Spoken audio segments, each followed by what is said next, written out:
Bienvenidos a Intuitivo.ar, podcast de tecnología. Si uno se imagina por un segundo, despedir a toda una agencia externa de análisis de datos, a un investigador junior y a un desarrollador senior, y reemplazar a todos ellos con una sola ventana en la computadora. Una sola ventana que no se cierra nunca, claro. Exacto, una ventana que nunca se cierra y que no solo responde preguntas al azar, sino que sabe exactamente en qué proyecto se está trabajando en todo momento. O sea, suena a ciencia ficción, ¿no? Totalmente. Pero no es una visión futurista para dentro de 10 años. Es exactamente lo que OpenAI está construyendo en este preciso instante. Tal cual, porque para quien nos escucha y sigue de cerca el mundo de la inteligencia artificial, seguro ya notó que el juego cambió. Ya no estamos hablando de lanzar modelitos sueltos o pequeñas actualizaciones de texto, estamos hablando de una consolidación absoluta del espacio de trabajo digital. Sí, es un cambio de paradigma brutal.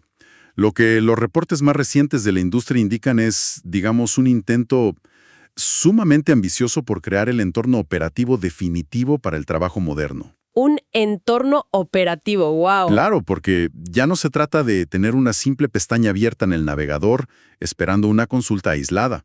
OpenAI quiere redefinir desde los cimientos cómo interactuamos con la información en el escritorio. La estrategia, que básicamente sacudió a Silicon Valley esta semana, es fusionar sus 3 herramientas principales. Y estamos hablando de pesos pesados. Exacto. ChatGPT, crea ese asistente conversacional, Codex, su motor avanzado de programación, y el navegador Atlas, impulsado por IA. Todo esto va a ir a parar a una única super app de escritorio. Ok, vamos a desempacar esto porque suena literalmente a una película de ciencia ficción corporativa. Pero a ver, si van a tomar la decisión de meter 3 piezas de software masivas, complejísimas, en una sola caja, tiene que haber una razón de peso. Nadie hace eso porque sí. Tal cual. Las empresas de este tamaño no hacen apuestas estructurales tan arriesgadas solo por diversión o, por un capricho estético. Si miramos las fuentes que tenemos, esto nace de una necesidad urgente. O sea, es una crisis interna y externa lo que forzó este giro de timón. Hay un detalle fundamental ahí que a veces se pierden los titulares rápidos de Twitter y demás. Y es que la innovación de esta escala suele ser hija de la crisis. Hubo un nivel de franqueza inusual por parte de Fiji Simo. La jefa de aplicaciones de OpenAI. Ella misma. Se filtró un memorándum interno muy reciente donde admitió abiertamente que la compañía se había extendido demasiado. Qué locura que admitan eso internamente, ¿no? Sí, las palabras exactas apuntaban a que habían dispersado sus recursos en múltiples aplicaciones, diferentes plataformas, distintas pilas tecnológicas. O sea, mantener a los equipos divididos intentando actualizar una app móvil por un lado, una extensión de código por otro y un navegador experimental en la otra punta del edificio. Claro, un caos de gestión. Estaba perjudicando seriamente la eficiencia y la velocidad de entrega. Claro, y cuando uno lee los análisis paralelos del Wall Street Journal sobre esta filtración, la imagen que te pintan no es la de una máquina perfectamente engrasada. Es más bien la de un pulpo intentando tocar demasiados instrumentos a la vez. Esa fragmentación los estaba frenando. Era insostenible. Pero, además del desorden interno, hay un factor clave que viene de afuera. OpenAI no opera en el vacío. Ese es el catalizador real. Lo fascinante aquí es que, mientras OpenAI estaba haciendo malabares con todo este portafolio de aplicaciones separadas, la competencia no se quedó quieta admirando el paisaje. Anthropic. Anthropic, exactamente. El rápido ascenso de Anthropic encendió absolutamente todas las alarmas en los cuarteles de OpenAI. Y no fue un avance genérico, fue un ataque directo a los mercados empresariales y de programación. Que son los sectores más lucrativos, digamos. Los que realmente pagan las facturas de la IA a gran escala, claro. Anthropic empezó a ganar terreno muy agresivamente, con herramientas integradas como Claude Code. ¿Y qué hace Claude Code exactamente que los asustó tanto? Lo que hace es que vive directamente en el entorno de desarrollo, o sea, en la terminal de la computadora del programador. Entiende el código de forma nativa, sin que el usuario tenga que andar copiando y pegando texto en un navegador web. Resultó ser inmensamente más efectivo para flujos de trabajo profesionales. Es una locura pensar en OpenAI, el gigante que desató toda esta revolución, sintiendo esa presión y viendo cómo le respiran en la nuca. O sea, se me ocurre una analogía para visualizar esta estrategia defensiva. Es como si OpenAI fuera un imperio expansivo, enorme, que de repente se da cuenta de que tiene demasiados puestos de avanzada pequeños. Muy dispersos, sí. Claro, dispersos y súper vulnerables. Tienen una pequeña aldea para generar imágenes, otra aldea para el código, otra para la búsqueda web, y mientras intentan defender cada puestito por separado, ven que el ejército de Anthropic avanza con una maquinaria pesada y unificada. Avanzan con todo. Entonces dicen, bueno, abandonamos estos puestos expuestos y construimos una sola fortaleza gigante e impenetrable para sobrevivir al asedio. Esa lectura que haces refleja exactamente el sentimiento del mercado ahora mismo. De hecho, hay un reporte muy agudo que se publicó en LinkedIn hace unos días por la analista Emma W. Thorne, y ella bautiza todo este movimiento como el defensivo gambito de la super app. Subraya mucho la palabra defensivo. Defensivo, wow. Cambia toda la narrativa. Totalmente. Y los comentarios del investigador Ibrahim B. profundizan en esto, señalando algo que es histórico. O sea, OpenAI, el eterno líder, el que siempre marcaba el ritmo de la innovación y obligaba al resto a reaccionar, de repente se encuentra en una posición de reacción. Están a la defensiva. Están adaptando su arquitectura a los estándares de fricción cero que impuso un competidor, en lugar de dictar las reglas del juego. Y a nivel corporativo, vos sabés que eso es un código rojo en toda regla. Sí, tremendo. Ahora, si sabemos que están bajo asedio y que la orden es abandonar los puestos chiquitos para construir esta mega fortaleza, la pregunta natural es ¿de qué está hecha exactamente esta nueva construcción? Porque están tomando 3 herramientas que por sí solas te consumen muchísimos recursos. Es verdad, pero los 3 pilares de esta super app no fueron elegidos al azar. Cada uno ataca una debilidad específica del flujo de trabajo de los profesionales del conocimiento. Primero tenés a ChatGPT. El clásico. El clásico, que proporciona la capa conversacional, la interfaz amable y, esto es clave, el historial cognitivo a largo plazo. Luego integran Codex, que es el músculo computacional pesado. Que ya no es solo autocompletar código, ¿verdad? Para nada. Codex ya es un motor capaz de generar arquitecturas complejas enteras, depurar errores lógicos horribles y expandirse a tareas de productividad general. Te devora documentos técnicos masivos o te hace análisis de datos puros. Bien, y el tercer pilar, que la verdad para muchos pasó desapercibido en su momento, es el navegador Atlas. Un navegador basado en Chromium, pero impulsado por inteligencia artificial, que le otorga a todo este sistema el contexto del mundo real. Atlas es, digamos, la ventana hacia la red en tiempo real. Ahora, me pongo en el rol de abogado del diablo por un segundo. A ver qué opinas. A ver. Cuando uno escucha que van a juntar un chat, un entorno de código y un navegador web en una sola aplicación de escritorio, ¿no es esto simplemente pegar 3 ventanas distintas con cinta adhesiva y empaquetarlo con un buen departamento de marketing? O sea, ¿dónde está la revolución frente a tener un monitor grande con las 3 apps abiertas? Es muy buena pregunta, y de hecho es la crítica más cínica y común que circuló en los foros iniciales. Pero la verdad es que ignora el objetivo final. El analista Eduardo Voldemar lo enmarcó de manera brillante. Dice que OpenAI ya no quiere ser solo un proveedor de modelos. Claro, ya no les alcanza con eso. Exacto. Ser el proveedor del modelo de lenguaje, la inteligencia cruda, se está convirtiendo en un commodity, una materia prima intercambiable. Si el modelo de Google o el de Anthropic hoy es un 2% más inteligente, la gente agarra y se cambia. Cero lealtad. Cero. Lo que OpenAI busca es ser dueño absoluto del flujo de trabajo digital.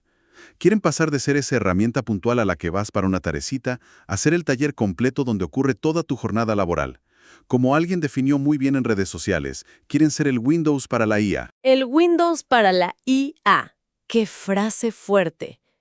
Pero volviendo a mi idea de pegar 3 ventanas con cinta adhesiva, ¿cómo evitan que el usuario lo sienta exactamente así? Ahí está la clave.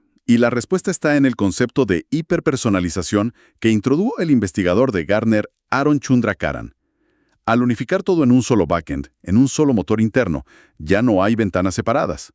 La inteligencia artificial ahora aprende el contexto completo. O sea, te va conociendo de verdad. Absorbe el estilo de programación específico de una persona desde Codex, aprende los patrones de investigación y las fuentes preferidas desde Atlas, y memoriza el tono de redacción desde ChatGPT. Y cruza toda esa información para crear un sistema que anticipa necesidades. No tenés que explicarle el contexto desde cero cada vez que cambias de tarea, porque el contexto es compartido. Necesitas tener tu nuevo sitio online en pocos días. Visita intuitivo.ar, diseño profesional con WordPress y gestión de tus redes sociales. Y justamente para que esta hiperpersonalización de la que hablas no sea solo una promesa vacía de marketing, tiene que haber un motor técnico monstruoso detrás. ¿Cómo funciona esto tras bambalinas? La arquitectura técnica es verdaderamente fascinante y es lo que hace posible esta fusión. La magia ocurre gracias a lo que los ingenieros llaman el estado compartido o shared state. Shared state, ajá. Sí, sumado al uso intensivo de bases de datos vectoriales. En términos sencillos, para no aburrir, esto significa que la memoria de la IA no se borra al cambiar de función. Si el navegador Atlas acaba de leer un documento sobre regulaciones financieras, el asistente de Codix ya lo sabe instantáneamente. ¡Wow! Y escribirá el software respetando esas regulaciones, sin que nadie tenga que pedírselo. Todo esto está impulsado por modelos súper avanzados como la serie o C, que están diseñados específicamente para razonar y pensar paso a paso antes de ejecutar una acción. Que son una locura esos modelos. Son bestiales. Greg Brockman, el presidente de OpenAI, está supervisando personalmente esta infraestructura. Y para mitigar riesgos, estos llamados agentes IA que realizan tareas autónomas van a correr dentro de sandboxes. Espera, pausa ahí, porque me genera un cortocircuito mental. Un sandbox. Si la idea central de esta super app es que todo esté hiperconectado, que el chat hable con el navegador y el navegador con el código para compartir contextos sin fricción, ¿por qué los ingenieros de repente quieren aislar a los agentes en un sandbox? Que es básicamente una caja de arena cerrada. ¿No contradice eso la promesa de integración total? Es una excelente observación, y es la gran paradoja de la seguridad informática en la era de la IA. Mira, el contexto cognitivo, es decir, las ideas y los datos, sí se comparte libremente, pero la ejecución de acciones necesita estar aislada. Claro, por seguridad. Un sandbox es un entorno virtual hermético.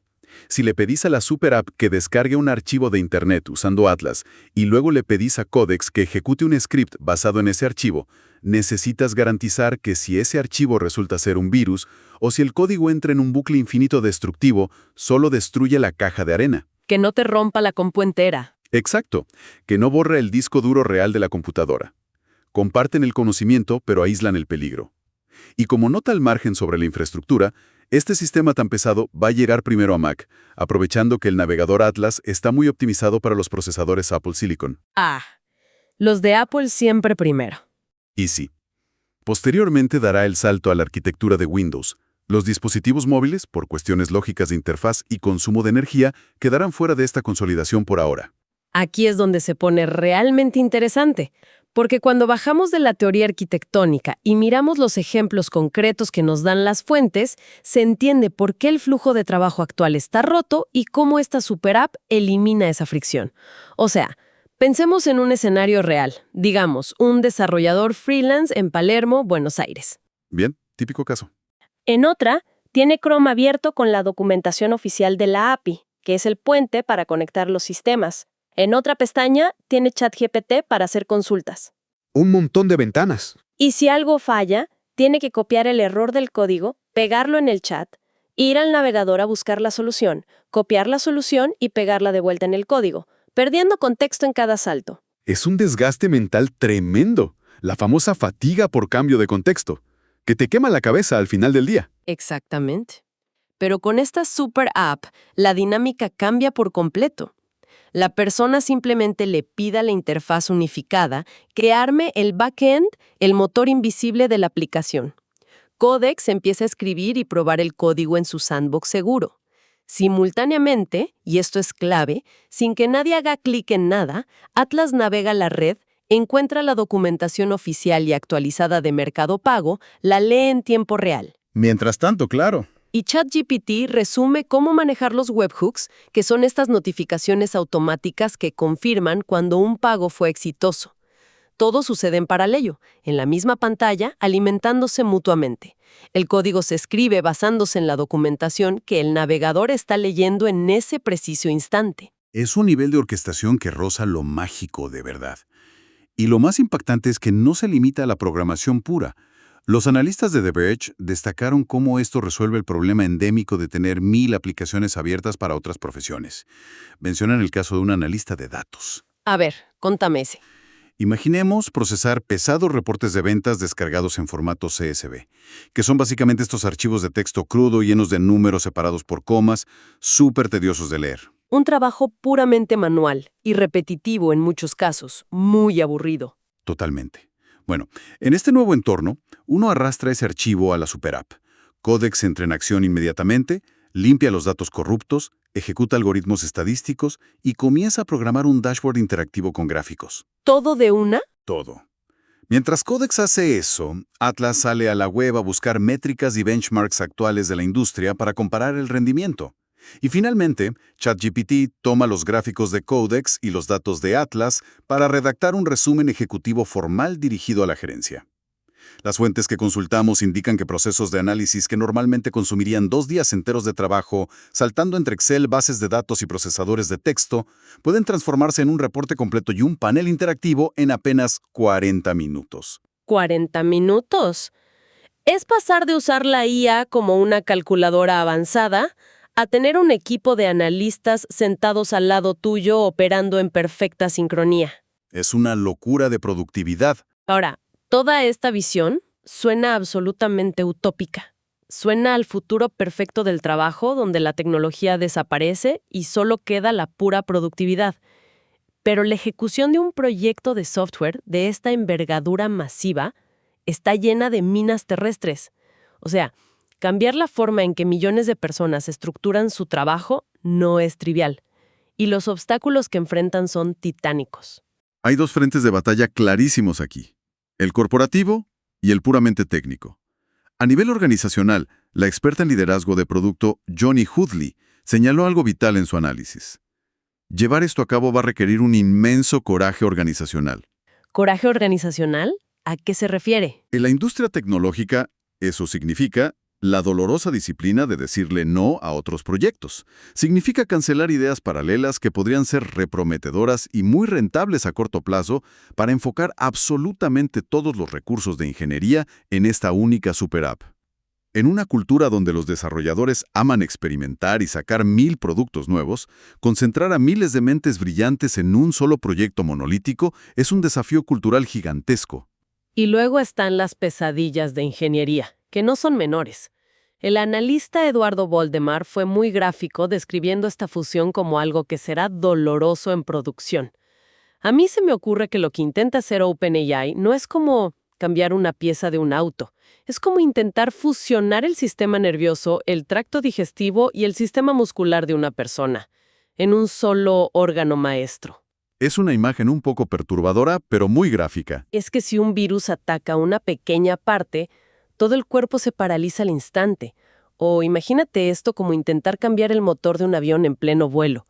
Si hay un problema masivo de ingeniería, si el traspaso de contexto falla por 1 milisegundo o hay latencia en el servidor, si el código se rompe, el chat también muere. La estabilidad de un sistema tan interconectado es un castillo de naipes. Y ojo, esas no son solo especulaciones de analistas desde un escritorio, son los miedos reales de la comunidad técnica. Esto plantea una pregunta importante, porque si uno revisa foros especializados en Reddit o discusiones en X, las alarmas están encendidas a full. ¿Qué es lo que más les preocupa? Hay 3 grandes preocupaciones. La primera es la latencia. Una aplicación que intenta hacer absolutamente todo corre el grave riesgo de volverse increíblemente pesada y lenta, devorando toda la memoria RAM de los equipos. Sí, la pesadilla de cualquier computadora. Total.